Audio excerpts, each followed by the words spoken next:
নমস্কার। আজকে যে লেখাটি বলছি সেটা বুদ্ধের উক্তি মন। আমাদের মনই সব। আমাদের ভালো থাকা মন্দ থাকা সব মনের উপর নির্ভর করে। সুস্থ মন সুস্থ জীবন। অসংযত চিন্তা মনকে সঠিক পথে চলতে বাধা দেয়, আর চিন্তাকে নিয়ন্ত্রণ করতে রাখতে পারলে মন ভালো থাকে।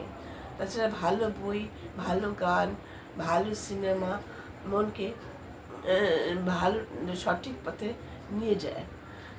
মনেরও একটা খাদ্য আছে। যে ব্যক্তি শুদ্ধ চিন্তা পছন্দ করে, শুদ্ধ জিনিস পছন্দ করে, তার মনও মনের খাদ্য খাঁটি। মনকে সবসময় মনকে ভালো খোরাক দিতে হয়। মনকে উচ্চ দিকে রাখলে জীবন বিপদে যায় না।